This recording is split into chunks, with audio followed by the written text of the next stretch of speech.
എന്ന് പറഞ്ഞവരെ ഇന്നത്തെ സുവിശേഷത്തിൽ നമ്മൾ വായിച്ചു കേട്ടത് ഈശോ സ്വന്തം ദേശത്ത് അവഗണിക്കപ്പെടുന്നതാണ്. ഈശോ ഇവിടെ സ്വന്തം നാട്ടിലെ ഒരു സിനഗോഗിൽ പഠിപ്പിക്കാനായിട്ട് എഴുന്നേറ്റ് നിൽക്കുന്നു. ഈശോയ്ക്ക് യെശയ്യാ പ്രവാചകന്റെ ആ ഗ്രന്ഥം ലഭിക്കുന്നു. അവിടെ ഈശോ പറയുകയാണ്, ഈശോയെ കുറിച്ചുള്ള ഒരു പ്രവചനം കൃത്യമായിട്ട് ഈശോ വായിക്കുന്നു. എന്നിട്ട് പറയുകയാണ്, നിങ്ങൾ കേട്ടുകൊണ്ടിരിക്കുക തന്നെ ഈ പ്രവചനങ്ങൾ പൂർത്തിയായിരിക്കുന്നു എന്ന് പറയുകയാണ്.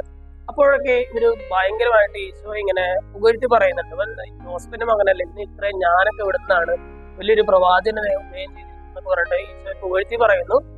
അതിനുശേഷം ഈശോ പറയുകയാണ്, പ്രവാചകൻ സ്വന്തം നാട്ടിൽ അവഗണിക്കപ്പെടുകയാണെന്നൊക്കെ പറഞ്ഞിട്ട് ഇവർക്കെതിരെ ചെറുതായിട്ട് വിമർശനത്തിന്റെ വാക്കുകളൊക്കെ ഉപയോഗിക്കുമ്പോൾ ഇവര് നേരെ തിരിയുകയാണ്. എന്ന് പറഞ്ഞാൽ ഈ അത്ര നേരം ഈശോയെ പുകഴ്ത്തി പറഞ്ഞ ആളുകൾ തന്നെ ഈശോയ്ക്ക് എതിരായി മാറുകയാണ്. എന്ന് പറഞ്ഞാൽ ജനത്തിന്റെ ആ ഒരു സ്വഭാവം നമ്മൾ മനസ്സിലാക്കേണ്ടത്.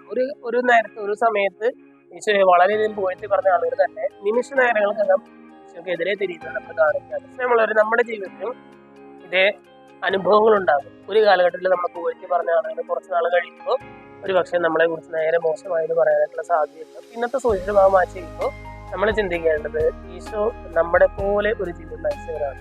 ഈശോ കാണിച്ചു തരികയാണ്, സ്വന്തം ജീവിതത്തിലൂടെ കാണിച്ചു തരികയാണ്. നിങ്ങളുടെ ജീവിതത്തിൽ ഇതേപോലത്തെ നെഗറ്റീവ് അനുഭവങ്ങൾ ഉണ്ടാകുമ്പോൾ എങ്ങനെ പ്രതികരിക്കണമെന്ന് ഈശോ കാണിച്ചു തരികയാണ്. ഈശോയെ പോലെ, ഈശോയെ മാതൃകയായിട്ട് ഒരു ക്രിസ്തീയ ജീവിതം നയിക്കാനായിട്ട് നമുക്ക് പരിശ്രമിക്കാം.